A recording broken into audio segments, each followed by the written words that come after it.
Bonjour, nous allons continuer la deuxième partie de la vidéo précédente sur les phénomènes accompagnant la contraction musculaire pour expliquer aujourd'hui les phénomènes métaboliques et énergétiques réalisés par le muscle lors de son activité. Nous avons vu que le muscle est le siège de réactions métaboliques. D'une part, ces réactions métaboliques sont divisées en deux types, soit des réactions métaboliques qui sont anaérobies et qui sont donc utilisées lors de la contraction musculaire, ainsi vont être à l'origine de dégagement de chaleur initiale. Et d'autre part, il y a des réactions métaboliques qui sont aérobies, qui sont représentées par la respiration cellulaire et à l'origine d'une part du dégagement de la chaleur retardée, et on a montré aussi l'autre fois que la respiration qui représente la dégradation du glucose ne peut pas représenter la source directe de notre contraction musculaire. Donc, voyons quelles sont les réactions métaboliques à l'origine du dégagement de la chaleur initiale, ainsi que quelle est la source directe de l'énergie utilisée par le muscle lors de sa contraction. Pour cette raison, on va commencer par étudier et voir la composition chimique de notre muscle strié. Et là, vous observez que cette composition donc, nous montre 75% de l'eau, 20% des protéines qui sont réparties donc avec les myofilaments d'actine et de myosine, ainsi que la myoglobine qui donne le pigment rouge donc, du muscle et qui sert aussi pour le transport de l'oxygène au niveau du muscle. Et le reste, les 5%, vont être répartis en glucides, sachant que le muscle il va stocker le glucose sous forme de glycogène, ainsi que les lipides et des ions, essentiellement donc le calcium. On sait que dans la structure du muscle, il y a le réticulum sarcoplasmique qui réserve normalement le calcium, et aussi on remarque des composés phosphorés, exemple l'ATP, ainsi que la phosphocréatine. Et que cette molécule de phosphocréatine, elle possède une liaison phosphatée, donc qui est à haut niveau donc énergétique, à haut potentiel normalement énergétique. On sait aussi que la respiration cellulaire, par dégradation du glucose au niveau des mitochondries, elle va fournir de l'énergie sous forme d'ATP. Donc là, on peut déduire que le muscle, il contient de l'ATP. On l'a vu dans sa composition et aussi, normalement, c'est le résultat de la respiration cellulaire. Nous avons aussi vu dans la vidéo précédente que si on va placer un muscle dans un milieu anaérobie, il continue à se contracter si on va l'exciter. Donc, l'énergie nécessaire à cette contraction musculaire ne peut pas provenir immédiatement donc, de l'oxydation du glucose. Maintenant, voyons si on va bloquer l'hydrolyse de l'ATP. Donc, on va constater que le muscle, il ne va plus se contracter. Donc, finalement, la réponse, c'est que la contraction de ce muscle nécessite bien une molécule chimique qui va être hydrolysée et qui représente la source immédiate et directe de notre énergie, la molécule d'ATP. Donc, la source directe de l'énergie dépensée par le muscle, eh bien, l'ATP. Et cette molécule d'ATP, c'est une molécule chimique où le muscle va l'utiliser pour se contracter. Donc, il y a bien une transformation de l'énergie chimique qui est représentée par l'ATP lors de la contraction en phénomène mécanique. Et parallèlement, il va y avoir un dégagement de chaleur donc initiale de contraction qui est représentée par cette courbe où vous observez lors de la stimulation de notre muscle, il va y avoir un développement d'une tension au cours de cette phase de contraction. On va constater que cette énergie qui va être libérée donc au moment donc de l'hydrolyse de l'ATP en utilisant une molécule d'eau et une molécule d'ATP en présence d'une enzyme, l'ATPase, qui va être située au niveau des têtes de myosine pour obtenir l'ADP plus le phosphate inorganique plus cette énergie qui va permettre notre contraction musculaire au cours de cette phase de contraction.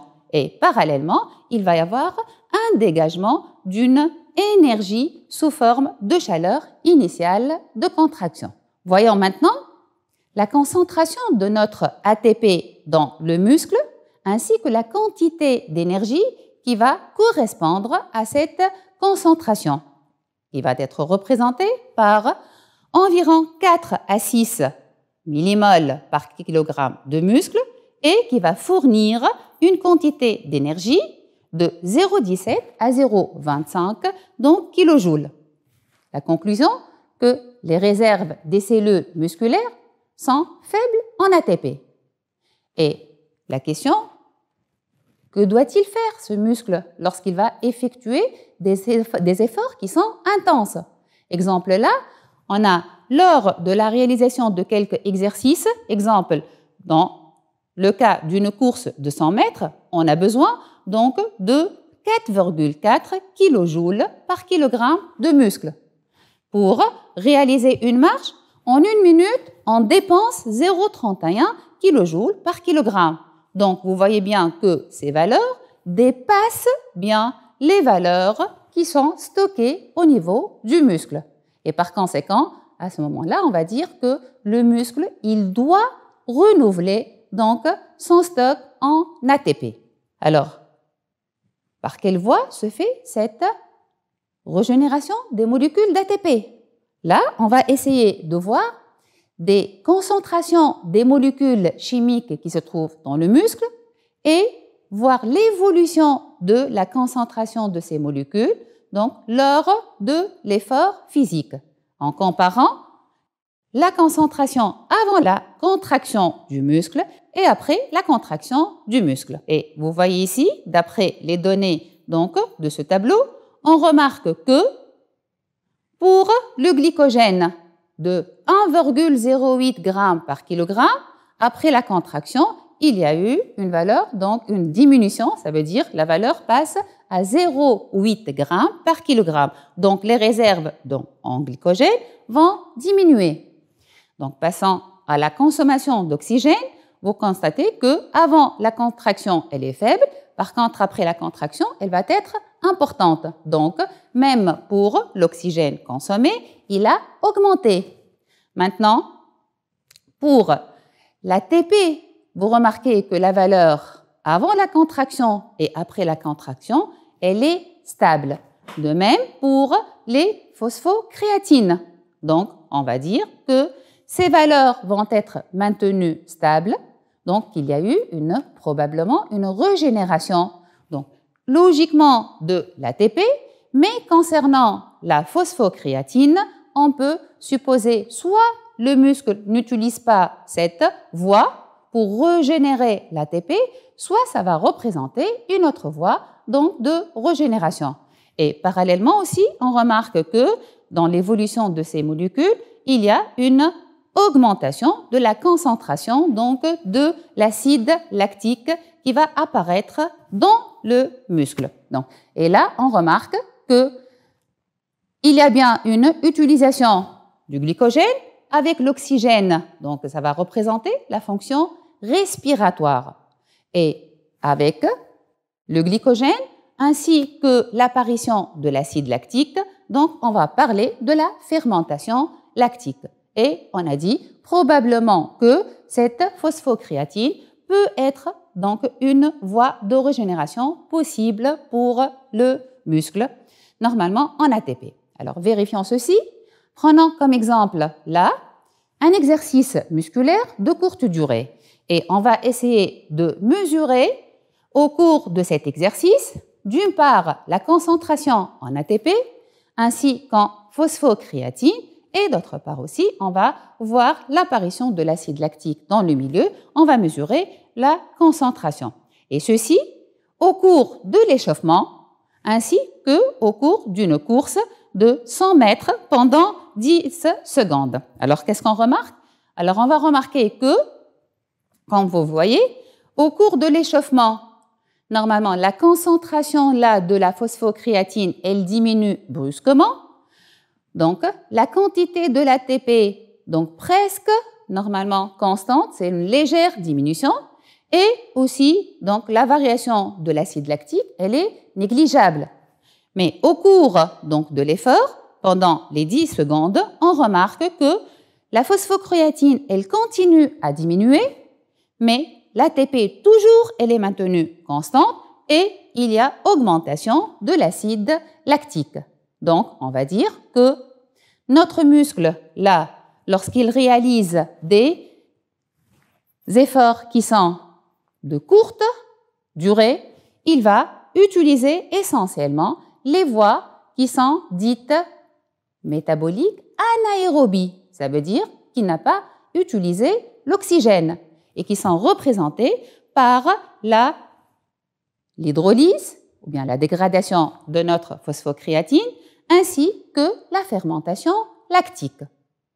Alors voyons maintenant si on va augmenter l'intensité de l'effort, ça veut dire lors de la réalisation d'une activité de longue durée. Et là, chez une personne de 70 kg, donc qui réalise cet exercice, on va essayer de voir que la consommation d'oxygène, elle va augmenter, ça veut dire sa respiration, elle augmente, ainsi que on va voir la variation de l'acide lactique. Alors, comment évoluent ces deux, normalement, molécules? On va constater que, au début, lorsque la dépense d'énergie atteint une quantité de 418 environ kilojoules par kilogramme de masse corporelle, il va y avoir une augmentation de la consommation de l'oxygène. Mais arrivé à 836, on va constater que le corps, le muscle, ne peut pas donc consommer plus d'oxygène. La respiration, elle est maximale. À ce moment-là, on va constater qu'il y a apparition donc de l'acide lactique et qui va augmenter de façon brusque. Donc là, on va dire que dans la première partie là, le muscle, il va utiliser essentiellement la respiration qui va être suffisante pour satisfaire ses besoins en ATP, mais en augmentant l'intensité de l'effort, il va y avoir une utilisation toujours de la respiration qui est maintenue, mais avec la respiration, il va y avoir la fermentation. Alors, on va résumer. Quelles sont les voies métaboliques utilisées par le muscle? On a vu que lors de la contraction du muscle, obligatoirement, la source directe, c'est l'énergie chimique qui est l'ATP, et par conséquent, donc, le muscle va hydrolyser des molécules d'ATP en présence de l'enzyme la myosine ATPase pour donner de l'ADP plus le phosphate inorganique plus l'énergie, laquelle énergie sera utilisée pour le phénomène mécanique, ça veut dire la contraction du muscle, et une partie sous forme d'énergie thermique, c'est-à-dire le dégagement de la chaleur initiale de contraction. Ensuite, on va voir les voies de régénération de l'ATP. Alors là, vous remarquez que pour l'hydrolyse de l'ATP, cette voie, normalement, le muscle va l'utiliser dans les quelques secondes au début donc, de notre effort physique. Donc, par conséquent, qu'est-ce qu'il doit faire? Il doit maintenant utiliser les voies métaboliques pour la régénération de l'ATP et qui vont être représentées essentiellement par la voie métabolique anaérobie mais alactique, ça veut dire qu'il n'y a pas formation de l'acide lactique et qui correspond exactement à l'hydrolyse de la phosphocréatine. Donc, et qui va être utilisée dans presque les 30 maximum secondes de l'effort physique. Ensuite, si l'effort il est maintenu à 1 à 2 minutes, automatiquement, le muscle peut utiliser normalement une autre voie anaérobique et qui est lactique en utilisant la fermentation lactique.